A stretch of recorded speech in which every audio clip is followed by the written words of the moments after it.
this video, our neighbour turned up the other day in a Kei truck, so we thought we'd better drive it, and we're both rather excited. We are very, very, very excited. Kei truck! I've got a truck t-shirt to go. You've got your Mighty Car Mods I Truck have, Year I t-shirt have. on. You had envy this morning, didn't you? I did have envy. Yes.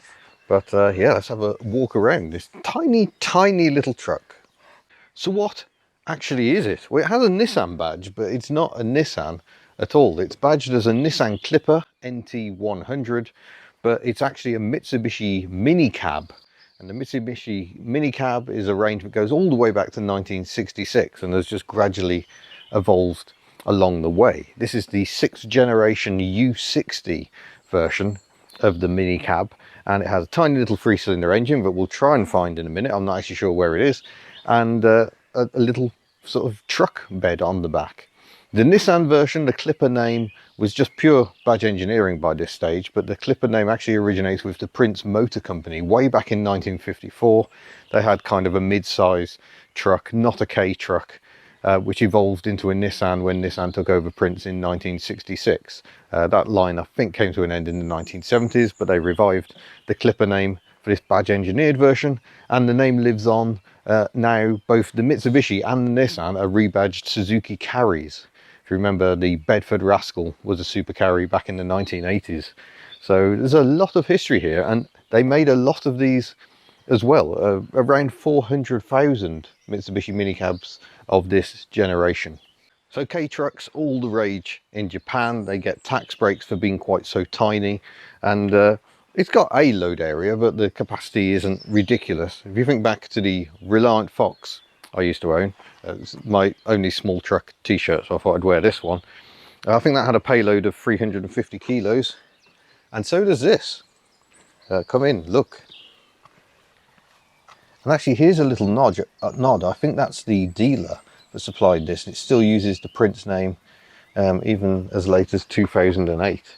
But yeah, here we are, Nissan Clipper, and it's been imported by SBT Japan by the look of it. But yeah, got a little tailgate on the back, so it folds down so you can slide your load of whatever it is, not very much of, into the back. It's all very nicely done, actually. I don't think the sides come down, but there are little lashing points all the way along, and if we look underneath, we can see the chassis legs emanating out the back of the cab and the simple leaf spring rear suspension. And I think that's probably the fuel filler just there as well. And a handy little step, as long as your shoes aren't too big, so you can climb into the back and ride around in your Kei truck. Woo! Just like Mighty Car Mods in their midget. So the U60 generation of Minicab was launched in 1999. I think the Nissan versions came along a few years later, with the Nissan versions ending when Mitsubishi ended production of this type in 2013. Mitsubishi did also do a MEV version, an electric version. Let's have a look inside and then we'll try and find the engine.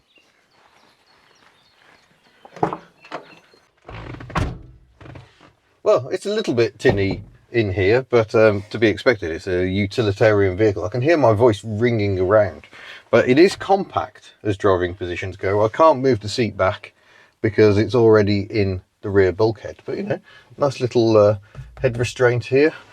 And the steering wheel and the pedals are at least straight in front of me, despite a little bit of wheel arch intrusion. In fact, that's just the top of the suspension strut right there. So my feet feel like they're inside the front bumper. It doesn't feel the safest of vehicles, but I think the reason these are, of course, of semi-forward control with a little nose, it is with safety in mind, I think, rather than a completely flush front where your knees are very much the crumple zone. But Nissan branded steering wheel, we've got an airbag, we've got air conditioning because of course we have, it's Japanese, but little simple heater controls. The owners fitted many USB outlets, so we're sorted for that. It's a 4-speed conventional automatic allied to the tiny little 657cc engine. There's a glove box.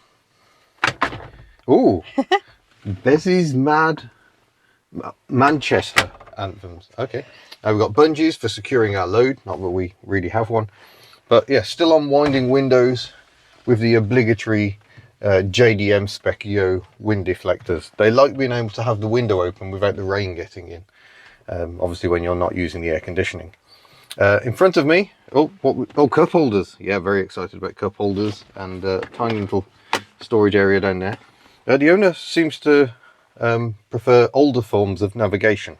So we've got a little compass there. We've got one right in front of the driver also, obviously aftermarket, as is the phone holder. Very simple dash layout. In front of me we've just got a speedometer which goes up to 140 kilometers an hour, which is about 90. I think that's probably optimistic.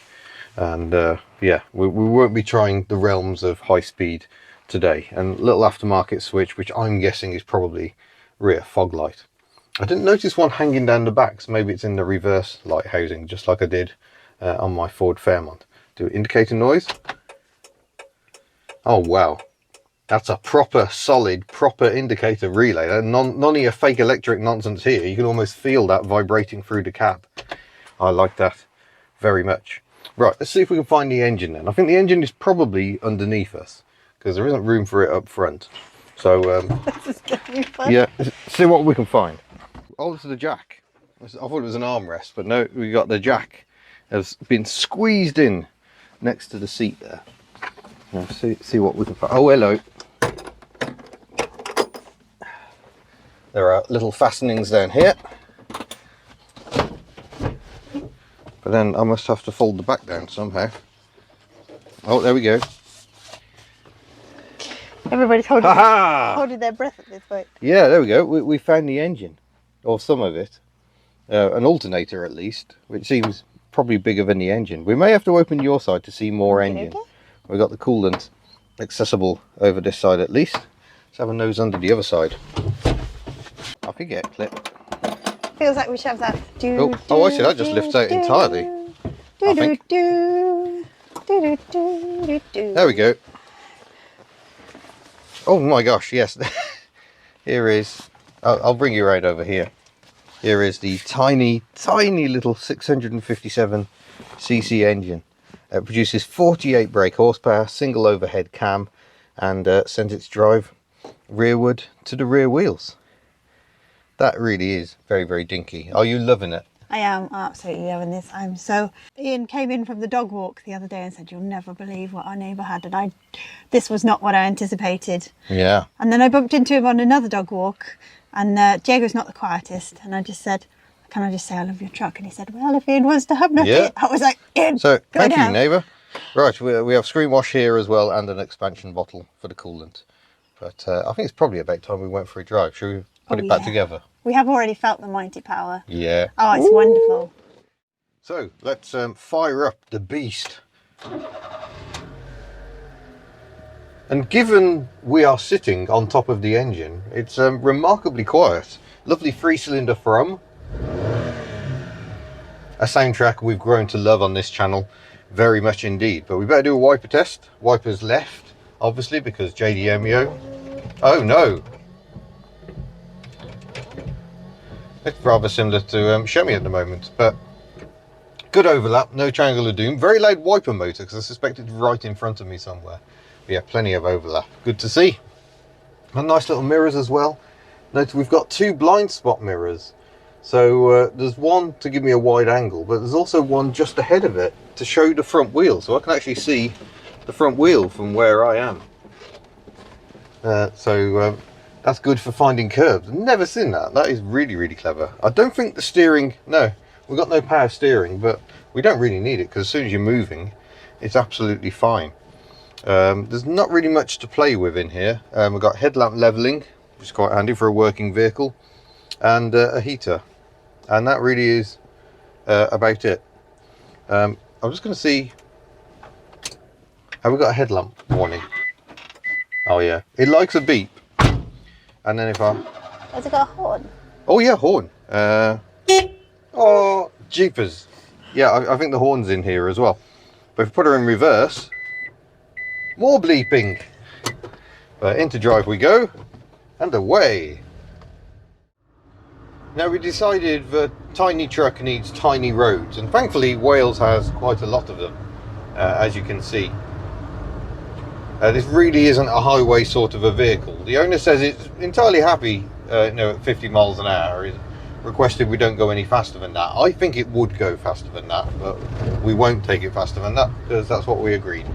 Can you remember which way it is? Is it left and right? I think so, yeah. Yeah. Here we go. It's surprisingly nippy for 48 horsepower with a conventional automatic gearbox. Oh, look, a lovely blossom. And the ride, I mean, it does bounce a little, but for a working vehicle, I think the ride is actually surprisingly refined. Yeah, we are pushing it on these roads, but it's not as uncomfortable as you'd expect. I don't think it's uncomfortable at all. It's really quite comfortable. Yeah, well, you would say that. You're only tiny. My legs are a bit of a struggle to fit. I've got somewhere to rest my left foot, thankfully, but it is a little on the tight side. I'm fine. So this is your first Kei Truck, isn't it? This is my first time driving a Kei Truck, and I am loving it. I see why Marty at Mighty Car Mods loves his Kei Truck. That's the one you're modelling on your t-shirt today. Yep. Yeah, it's not a bad little thing to drive at all. It gathers pace quite nicely. I mean, there is a particular Kei car I think both of us would absolutely love, a Daihatsu Tanto. Yes. And I was thinking, oh, a Tanto would just be miserable around here. But maybe not so much. But the Tanto might have slightly more power. With the Kei car regs, you're allowed up to 660cc. And there's a power limit of 63 brake horsepower. So with 657 on this one. 657. So there's a little room for expansion there. You know, bore it out. In the previous generation of these Mitsubishis, you could have a tiny 4-cylinder, 5-valve engine. So 5 valves per cylinder. They must have been like needles. But if you compare this to, say, the John Deere Gator we were driving recently, similar. We've got an automatic, we've got a 3-cylinder engine, we've got a low capacity, albeit much lower. The John Deere was a fair bit higher. But you know, some Kei trucks could even be had with 4-wheel drive. I don't know if the Mitsubishis could, but certainly the Daihatsus could. But the ride is completely different. It's so much more refined. Yeah. You know, the Gator, a lovely piece of kit and very fit for what it does, but not an on-road vehicle necessarily. No. Because that was hard. Yeah, I mean that was flat out at 30 miles an hour, and this will cruise comfortably at 50. So yeah, no, I mean you can actually go to town in this. Yeah, this is comfortable. Yeah. That was not comfortable. One of these would be a lot cheaper. I think you could probably buy one of these fully imported for around sort of 5 or 6 grand, because they're completely worthless in Japan. Once they're over 10 years old, things in Japan just become dirt cheap. So we do see a few of these around. I think there's a Mitsubishi actually in Ceredigion. We've seen Honda Acti locally, and yeah, they make a lot of sense in many ways, unless you're tearing up and down motorways. Right then, time to test the Kei Truck. We've just shown you the amazing turning circle, but can she get up a really steep hairpin incline section? Of course she can. Oh, stop. Oh. Unsurprisingly, no load in the back, so she's struggling a bit. Oi, come on, for traction. So I'm having to feather the throttle a bit. Come on, little Kei Truck. But it's not actually working that hard, is it? It's not screaming away. It's not screaming. Whoa. Bit of a struggle there on the tight turns, but she kept going. I'm guessing there's no limited slip diff. I probably didn't feel it was necessary with 48 brake horsepower. But it just goes to show these things are not out of place in such manual traction control in such hilly places. Just maybe chuck a few 100 kilograms in the back just to help the traction out a bit of downforce. But what are you making of this, dear? Are you loving the Kei Truck experience? I'm utterly loving it. This is just fuel to the fire, really, isn't it? Yeah. Let's be honest. We already like Kei Trucks, and now we're obsessed with them. Just thinking, this could definitely work around here. Yeah. How much does Took weigh? Sadly, more than 350 kilos. How rude. Yeah, a little strip her down. Yeah, a little Kei car transporter would be hilarious. Oh my gosh, wouldn't that be wonderful? Oh, where are we going here? That way, apparently. We'll go this way. It's a magical mystery tour. But yeah, I'm very, very grateful to Steve to having let us borrow this. Yeah. Because it's one of my bucket list vehicles, and I'm really, really pleased that I love it. Do you want a Daihatsu midget even more now? Yeah, yeah. I'll take any Kei Truck. Any Kei Truck. Any Kei Truck, not Any fussy. Kei Truck. Nope. It's very practical. And this driving position is cramped, but it's not overly so. It's not uncomfortable. There's not much room to stretch your legs out. I'm fine. Perhaps on well, you're fine. You got loads of room, yeah. Right, we'll find a straight bit of road just to give her an acceleration test. Oh, okay. Then I think we'll be able to say this is done. Road? Not quite yet. Oh, there's one. Oh, there's one. There's one. Oh, let's try it then. Oh God, here we go. Right. Now his foot flat to the floor.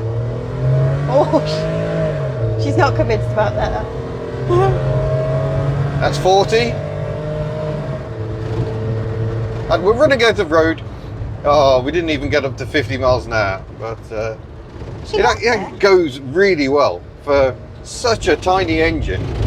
It really does go very well indeed. I'm really surprised by that. Kei engines aren't as useful as I thought. I thought they were strictly city only, but this has changed my mind quite a bit. No, I mean taking her out of Cwmtydu, that is one of the big. It's a big old hill. Out around here.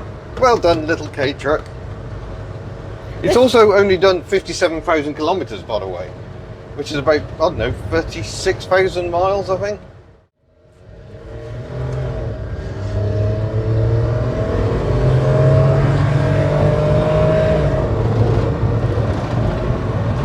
There we go, it's 50 miles an hour. And she feels fine. It feels absolutely no Yeah. problem. Like I say, motorway work, probably not where you want to go with one of these. But for around here, it's kind of all you need, really. Especially as 50 mile an hour speed limits are becoming more and more commonplace.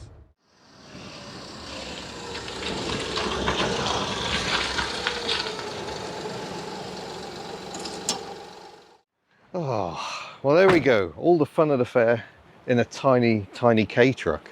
Huge fun to drive. And yeah, I can entirely see what the appeal is. I think we now need a Kei Truck in our lives. Bad times. But also huge fun time. So thank you very much to our neighbour for letting us drive this car. And thank you for watching. And don't forget you can head to the Hubnut store and find lovely merchandise. Some of it Daihatsu. And we shall see you in a future video. Farewell. Not really a Nissan.